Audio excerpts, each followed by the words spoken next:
Hello, happy Tuesday. Welcome back into another edition of Prime Sports World. I'm, of course, your host, David. I'm playing Hoffman. Right there is my co-host, Mr. TJ Hopkins, who joined the show in just the nick of time. Could not have been better planning / timing on his end. Literally, I was about to hit the 30-second countdown, and you joined the show. But yeah, please like, share, and subscribe to the podcast. On today's episode of the Prime, we're breaking down the Pittsburgh Steelers. And we're going to talk about their season. We'll give you a little bit of preview. But we're only down to 9 teams now. Baltimore is tomorrow. Then we got Arizona on Thursday. So keep sharing, and subscribing. Please check out all that content. Viewership's actually been up a little bit over the last couple weeks. So we appreciate everybody checking us out here at Prime Sports World. It does mean a lot to us here at the station. But yeah, I'm David Huppman, TJ Hopkins. What's up, TJ? Happy Tuesday, my friend. How are you? All right. I played the best basketball I've played today, the last 2 days in like a long time. Because I broke my ankle, right? And I haven't played well since then, and like I took a week off because I just felt like I needed to reset my basketball game a little bit. And the last couple of days, man, I played pretty well. I'm pretty happy with the way I played the last couple of days, so I'm feeling good, man. I'm feeling good. Good. Something about it, you just blow off some steam. You feel good after you play a little bit of, a little bit of 3-on-3 basketball at the local YMCA. I might be beating children, but I don't care. All right. Let's talk about it. Let's talk about the starting quarterback in Pittsburgh, as we got a little bit of a quarterback battle. As even though Mike Tomlin has said Russell Wilson will be the eventual starter. He is dealing with a nagging injury right now, so his status is a little bit up in the air. He did not play in their first preseason game, but it looks like he should be able to move forward. He should be able to play on Saturday against the Buffalo Bills. Justin Fields, comes over from Chicago. He has probably the higher upside of the two guys, but Russell Wilson is arguably probably the safer of the two choices. But who will be the starting quarterback? I guess not who will be the starting quarterback for week 1. Who's going to start more games for this team? Russell Wilson or Justin Fields?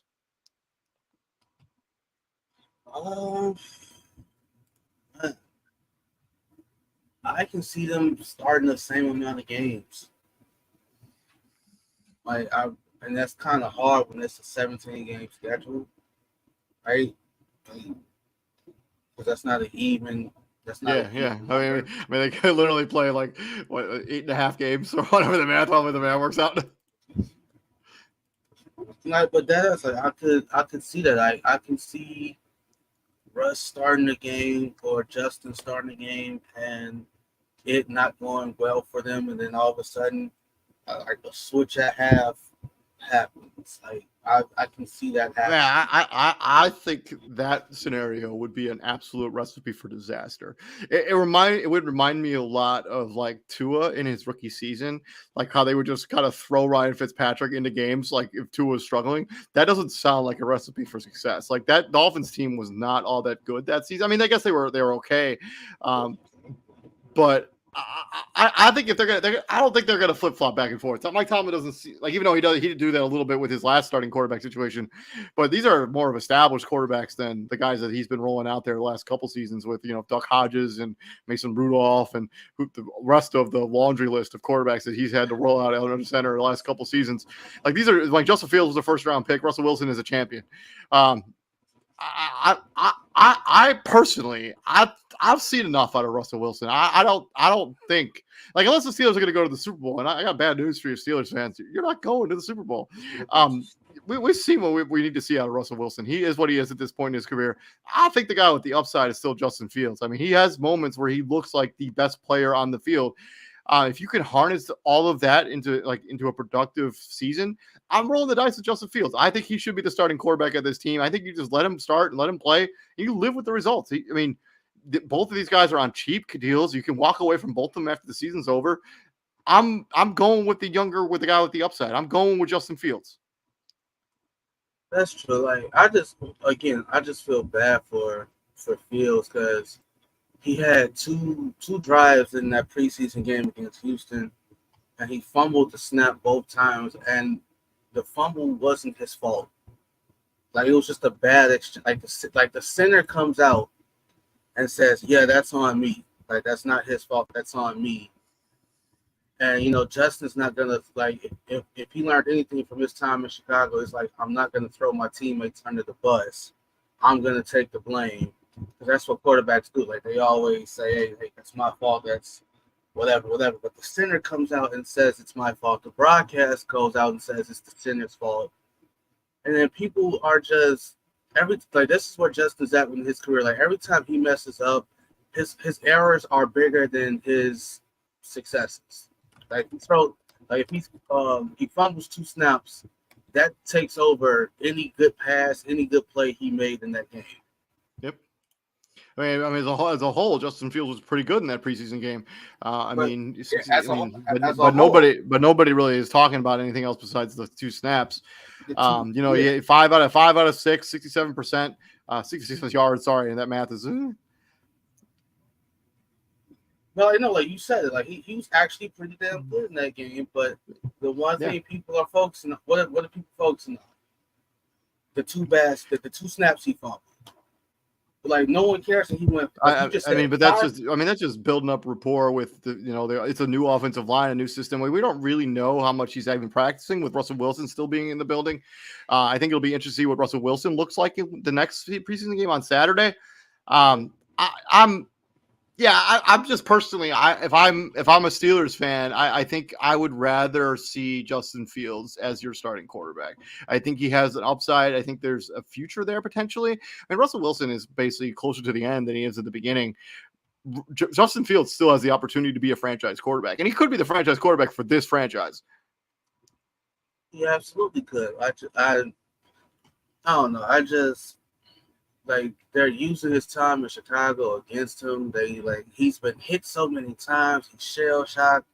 He doesn't see the field well, and it's like, and my thing is, it's like the people who never played football, the Colin Cowherds, the people who never wore shoulder pads, saying someone shell shocked. Fucking wouldn't you be?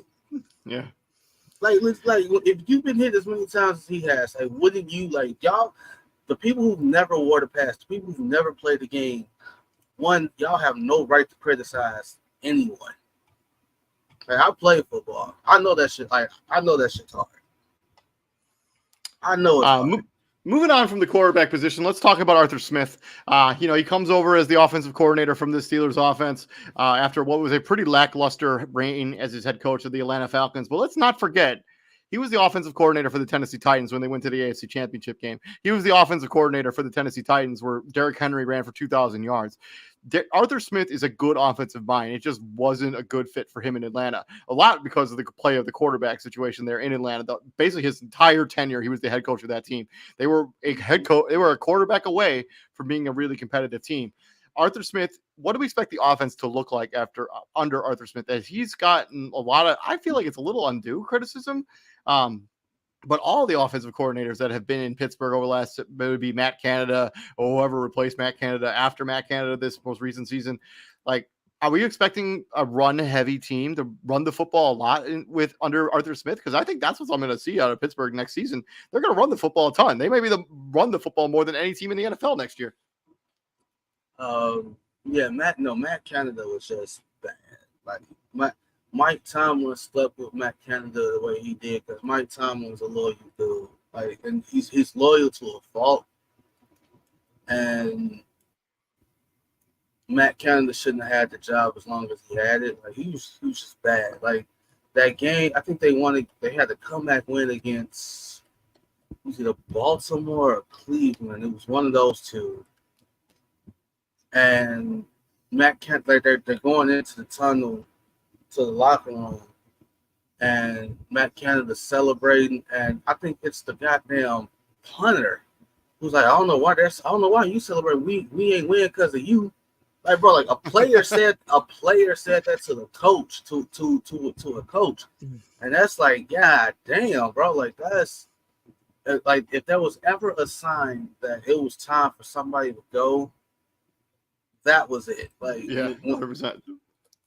When the players are telling the offensive coordinator, "Hey man, we're not winning because of you. We're winning in spite of you." That's time to go. Arthur Smith should be a severe upgrade over Matt Canada. And if it's anything like what he had, first off, the quarterbacks that he had in Pittsburgh are way better than the ones he had in Atlanta. That's it. Yeah, without a doubt. Whether it's Russ or Fields, they're better than what he had in Atlanta. It's we thought Arthur Smith was going to turn Desmond Ridder into the next big thing, and then couldn't do it. What happened? Yeah. I mean, it would have been tough for anyone. Desmond Ridder he's just not an NFL quarterback. I mean, he was fantastic in college, but he's just not an NFL quarterback. Period. It's if Art he's gonna his play style, his play calling style, it should benefit both of them, both quarterbacks.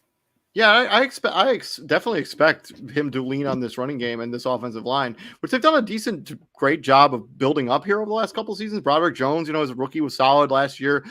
Dan Moore Jr. is their starting left tackle. Troy Fontenot is currently dealing with an injury, but I expect him to play some at guard potentially this season a little bit.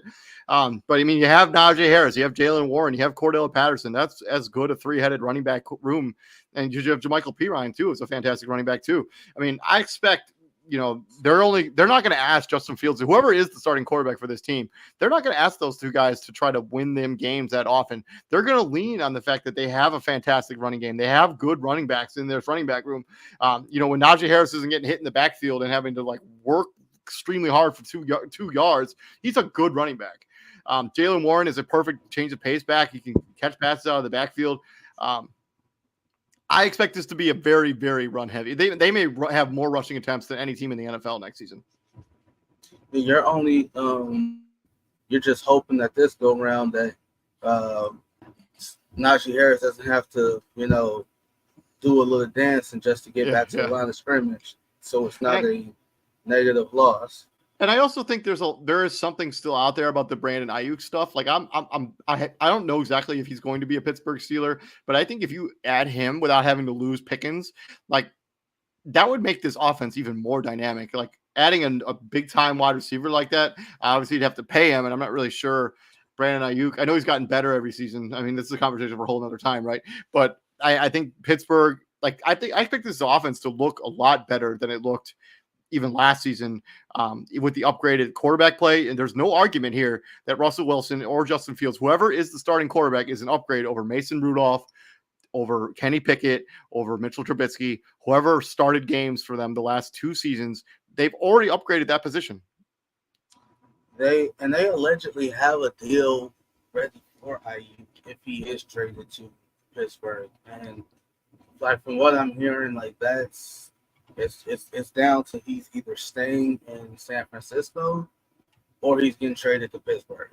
That's because New England offered, and New England pulled out. They just said forget it. And he turned down the Browns offer, whatever that was. Right. I gotta be honest with you. I'm super sick of the brand. I just want Brandon to get traded. I don't need to hear about all these rumors. Just trade him or not. I don't care anymore. I don't know if I'm the only one who feels that way, but I'm over it. And you know what's crazy? So I don't even watch I don't watch mainstream sports media ever, and I am sick of it without even having done any of this. I don't watch ESPN, I don't watch First Take, I don't watch any of those other shows. My sports consumption is really on YouTube. I think YouTubers are doing a better job of telling stories than mainstream media is right now. Well, because they're not limited. That's true for sure. Yeah, I know. I'm aware of how the industry works, TJ. we can say whatever the hell we want, and yeah, that's true. It's, I'm not. I didn't mean to go on a whole other tangent. No. I'm not at that point just yet, but because it's not like they're doing it every day, like with some of the other, it's not like it was with Aaron Rodgers, right? It was that was a whole 2-year fiasco. It was Jesus Christ, hey, he either trade him or not. But it's this point is the most quote unquote controversial thing that's happened with San Fran is they were supposed to have a joint practice with the Saints, and they canceled it. Not because of anything, not because of that, just because they have so many guys quote unquote banged up right now that they can't field enough guys to participate in the joint practices. But anyways, back to the Steelers. Let's swing back. If they get Brandon Ayuk, I'm with you. What does that look like? What trade package? I mean, it could be a really dynamic. I mean, I imagine if you're San Fran, you want Roman Wilson or. Yeah, I want Roman Wilson. I mean, if I'm trading, because if I'm the Steelers, I'm not giving up George Pickens. That's no. I think he's untouchable. But if I'm the 49ers, I'm hey, we'll take Roman Wilson. He was a 3rd round pick. He's had some upside. That would be a guy because they're going to need a wide receiver to replace Brandon Ayuk. And I just looking at the roster, I don't know who else it would be. I mean, Quez Watkins has been around, but I don't think he's really centerpiece of any kind of trade package. Calvin Austin's an interesting player, but I want Roman Wilson if I'm San Fran. And if you're not willing to trade me Roman Wilson, I don't know if we can even have a conversation. Seriously. Anyways, swinging back to the Pittsburgh Steelers, let's talk about Mike Tomlin for a second. He has a streak of 15 years straight of winning, having a winning season. Every single season he's been the head coach of this football team. The only season that was even remotely close, he finished 500 in 2019, but he's had a winning season every single year. Do you think that streak will continue this year? Yeah. It's Mike Tomlin. Like all the people that's like, fire Mike Tomlin. Okay, who you gonna get out there that's better than Mike Tomlin? Yeah, I think that this is the season where we see the winning streak come to an end. And I'm not trying to be a hater. I'm looking at their schedule right now, and when we get to their schedule, I think there are games, like more than 9 games, that I think that they could potentially lose, especially if they get the quarterback thing wrong. Like if the quarterback play just isn't good enough, or it doesn't measure up. There are games on the schedule I think that they could easily lose. I think that this is the season where the streak finally comes to an end. I mean, it's been a great run. Mike Tomlin's a Hall of Fame coach. He's not going anywhere. Like if you're one of those guys that think Mike Tomlin deserves to get fired, if he has one losing season and you're calling for his job, you don't know anything about football. Like Mike Tomlin will have another job like that. Like he will be hired in the next cycle. Mike Tomlin is one of the top 5 coaches in the National Football League right now. But I think that this season will be the season that the streak comes to an end. I think we can fly. Like we've had this thought process in the past, and he's always somehow magically scampered to 500. He's always somehow managed to get a game over 500. Like bro, like if you can go 8-8 with Doug Hodges and Mason Rudolph, you can win more than you can get over 500 with Justin Fields and Russell Wilson. That's just what it is. I guess we will find out, won't we? Swinging into the draft, so they took Troy Fontenot, the tackle out of Washington with their first-round pick. They doubled up on offensive linemen in the second round, taking Zach Frazier, West Virginia, who had first-round buzz on him. He falls to pretty late in the second round, kind of a steal where they got him. They got Roman Wilson, the wide receiver out of Michigan. He's dealing with a nagging injury right now. He hasn't really practiced or played a lot. Peyton Wilson was arguably the best linebacker in this year's draft class. They get him in the third round. He had a first-round grade in many of the people that do that stuff. And then you took a guard to cheer up this offensive line some more. They took another defensive lineman, and they took another corner, Ryan Watts, out of Texas. TJ, we talked about this when we did our draft day analysis. This is an A-plus draft. They had major needs at offensive line. Troy Fontenot comes in. He can play all over the offensive line. Zach Frazier is a steal where they got him. Roman Wilson, I think, will be a day one starter at the wide receiver position. And Peyton Wilson is a steal where they got him too. I think it's nice that they added depth with the rest of their draft picks, but their first 4 picks, all slam dunks, period. And everybody should be, all those dudes should be contributing. I don't know who's starting at center right. Is Frazier their starting center right now? Do you have their depth chart? No, Nate Herbrig is their starting center right now. Zach Frazier will probably see some field at some point this season. I know if Herbringer keeps messing up snaps, then Frazier will be in there. But like to get Peyton Wilson in the third round, he could have easily been like a mid to late second. That's a steal. Getting Roman Wilson in the third round is a steal. Getting that D lineman getting any defensive player out of Iowa late in the draft is a good pick because that's the only thing Iowa had good going for them was their defense, was Torrey Taylor and their defense. Like that's all Iowa had. Lee ranked 5th among Big Ten defensive tackles in run defensive grade via PFF, and he had 4th in quarterback pressures with 28 in the Big Ten. So he's a good football player. Yeah, exactly. McCormick. Go ahead. McCormick, the offensive lineman, a PFF grade of 90.3. Really solid there. Peyton Wilson, I guess, has no ACL in one knee, which is why he dropped out of the first round. But he is a fantastic linebacker. Did not know that. Yeah, I didn't know that either until I just read that. And so, but I mean, Troy Fontenot gives them versatility at the offensive lineman. He can literally play either tackle position or anywhere in the interior offensive line. Um, I love this draft. I mean, we talked about it when we did our draft day analysis. Like, this is a slam dunk draft, period. Yeah, I have no issues with that draft.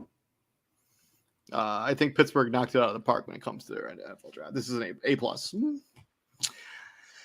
From the draft, let's talk about free agency, the roster shakeup. Obviously, the notable additions there. They got Russell Wilson. They got Justin Fields. They traded for Justin Fields. Obviously, Deontay Jackson comes over to play corner from the Buffalo Bills, I think.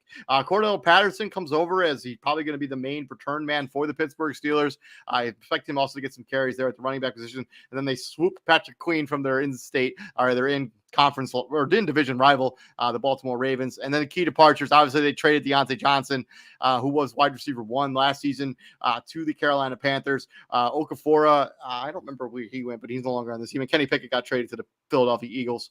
What do we think about the roster shakeup? They had some other moves too. They kind of went on later, a little bit more than this. Levi Wallace is now a member of the Denver Broncos. Yeah, so Okorafor is a member of the Pittsburgh Steelers. Allen Robinson, for what it's worth, is now a member of the New York Giants. Mitchell Trubisky went over to the Buffalo Bills to back up Josh Allen as he continues just backing up other quarterbacks in the NFL at this point in his career. They also brought in Cameron Sutton. We're not really going to talk about him on this show, but he is going to be on this team, and he is suspended for a hot minute, as he should be. Yeah. And then, Deshaun Elliott comes over from the Miami Dolphins to play safety for this team. They brought in Van Jefferson from the Philadelphia or the Atlanta Falcons. He got traded midseason to the Falcons last year, and then he went to the Steelers in free agency. Yeah. They brought in Michael Pruitt, who was a tight end for the Falcons last season. They lost Mason Rudolph to the Tennessee Titans. Miles Boykin is now a member of the Giants. But I think when you call it to free agency, I mean, they got 2 guys that I think are going to start and play at the quarterback position for pretty cheap. I mean, Russell Wilson, because of the money that the Denver Broncos are still going to have to pay him, like, they got him stupid cheap. Cheap.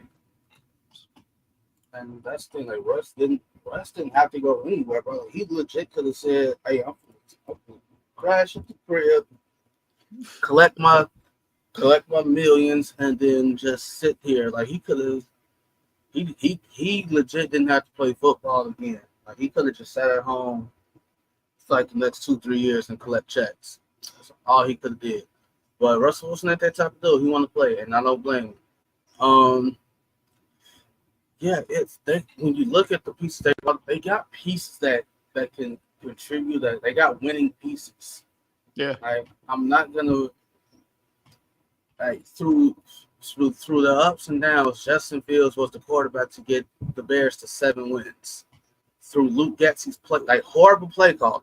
Like, there was a game against the Buccaneers where he called the same screen pass 3 plays in a row, and then Shaq Barrett picks off the third screen pass, and that's the game. Why are you calling the same play 3 times in a row, Luke Getsy? I don't know, but that's why you're not here in Chicago anymore. You're in Oakland. You're in Vegas. Well, they will figure out very soon that, hey, this guy don't know what the fuck he's doing. It was Russell Wilson in Denver was never supposed to happen. They didn't want him. That was a backup plan. They didn't want him. They wanted Aaron Rodgers, and it didn't happen. So, yeah, if I'm Russell Wilson, yeah, that shit shouldn't have happened. I'm getting a bad rap for a job that I wasn't even supposed to get. If I'm Russell Wilson, I'm looking at it like that. I wasn't even supposed to be here. They didn't want me. Yeah. And I love the signing of Patrick Queen. I think he's one of those underrated linebackers that just plays winning football. Like, he's not going to be one of those guys that, like, has pick sixes or has these gaudy sack totals, but he just plays winning football. He's always in the right gap. His gap discipline is fantastic. Like, Patrick Queen is a good football player. And I agree with you. Like, the pieces that they brought in, like, I think are going to improve this roster. Like, but I think the problem with it is I think the teams in their division have also gotten better, and I think the teams in their conference have also gotten better.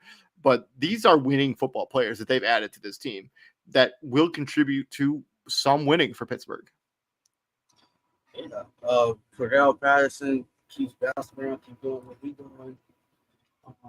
Also, Patrick Quinn, I want to know what went wrong in Baltimore for him to just say that I want out.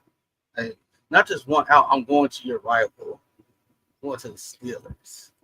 Well, I mean, I just think that the Ravens, as we talk about a lot on this show, I mean, their roster just got expensive. I don't think they can afford. They couldn't just like they brought in Roquan Smith. They basically brought in his replacement. They paid him. They didn't want to pay Patrick Queen, who's been in house for 4 seasons, and they made it pretty clear that hey, Patrick Queen, you were on your last. It was obvious that he was not going to be part of this team moving forward after this season, after they declined his 5th-year option or whatever the situation was.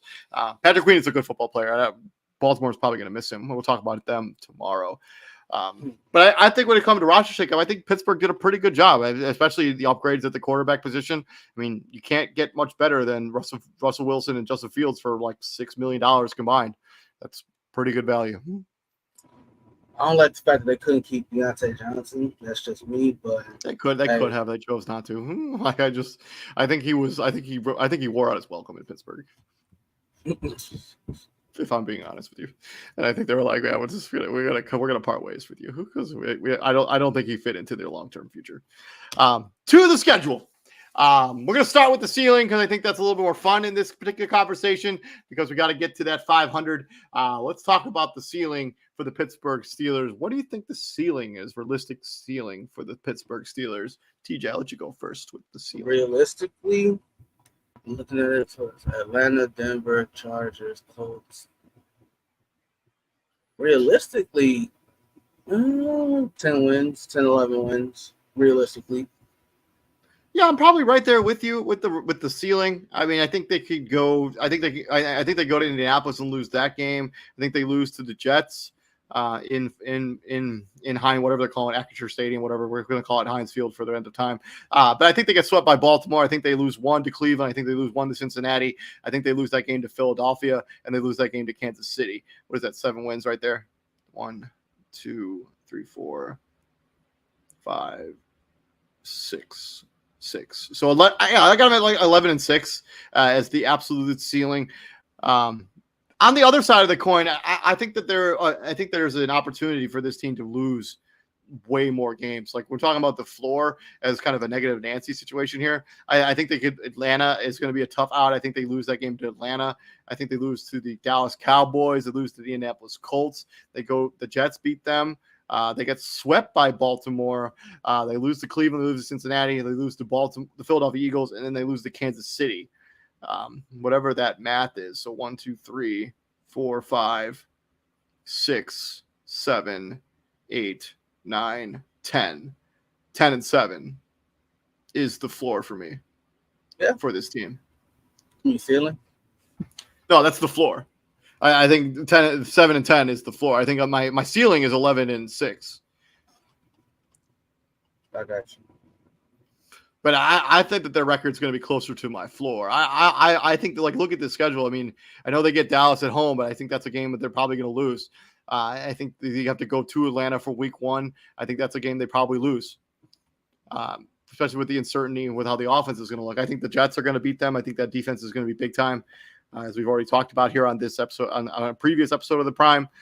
Baltimore's not going anywhere. Cleveland should be improved. Cincinnati got Joe Burrow back. I mean, there's a scenario where they get swept, but they lose 3 out of 4 games between Cincinnati and Cleveland. And I'm going to predict that actually 6-11. I'm going to go 6-11 as my ceiling, is the floor for the Pittsburgh Steelers. And I think that their final record will be something closer to like 7-10 or 8-9. And the winning streak is snapped for Mike Tomlin at 17 years. My floor is probably. Oh, I just don't see them finishing under 500. My floor is probably somehow, somewhere they're gonna scamper to 9-8 because they just always do. Like they just. they'll probably end up being like 8-1. Like they'll have a tie in there somewhere. Which is so on. It finishes exactly 500. Which is so on brand for them because like that will 100%, that can 100% happen. Atlanta, I think they can beat Atlanta. They can beat Denver. Chargers might be tough. I think the Charger game is going to be like a Pittsburgh Steeler home game, even though it's in LA. Oh, 100%. I'm just telling you, like, Steelers fans are going to take over that SoFi Stadium. Don't know what to expect out of Dallas. Dallas is more messed up than people want to, the people want to let on. Like, it's going to be some real feathers ruffled in Dallas come this season. It's going to get ugly. Like, we may look, this Dallas team next season may look completely different. Probably, yeah. I mean, if they don't figure out these extension situations for the three best players on their team, I mean, if because Jerry Jones wants to screw around and mess things up. But back to Pittsburgh. I mean, I'm going to go 6-11. I think is my floor for this team. I'm going to go 11-6 on the other, flip the other coin, and that'll be the ceiling for them. I think they're going to probably finish closer to like 8-9, be a fringe playoff team, but I don't think that this is going to be a playoff football team in this season. I just think that their division is going to be tough. I think their conference is too tough. And I look and I think the offensive side of the ball, especially for Pittsburgh, but kind of at the wide receiver position a little bit, I think it leaves a little bit to be desired. 10-11 wins on the ceiling side. Give me 7-9 on the floor. I think if they can get to the, how many games is that before the bye? 1, 2, 3, 4, 5, 8. If they are, I think if they can get to that point by 5, if they can get to 5, if they can be 5-3 by the time they get to their bye, they'll have a winning season. Yeah. Like they only have to win. They only have to win 4 of the next 9 games, whatever the math is. They can beat Washington. They can beat Washington. They split with Cleveland, split with Cincinnati, and they could potentially beat, I don't know, the Ravens once. And that would be the 4 wins they would need. Because they don't forget. I mean, they swept the Ravens last season somehow. Somehow, some way. I mean, the Ravens had 3 losses last season. 2 of them from the Pittsburgh Steelers. So, but yeah, thank you very much for joining us. This has been our season preview for the Pittsburgh Steelers. Please like, share, and subscribe to the podcast. Tomorrow, we're going to be talking about the AFC North champion, Baltimore Ravens. I'm David Huffman. Right there is my co-host, Mr. TJ Hopkins. And TJ, what do we do here at the Prime, my friend? We bring the Hoots concert. Yes, sir. And we'll be back here tomorrow. So you all have a good night and stay safe out there. And I hope you all have a fantastic hump day, as it is my favorite day of the week because I wear pink to work every Wednesday. So let's go. Peace out.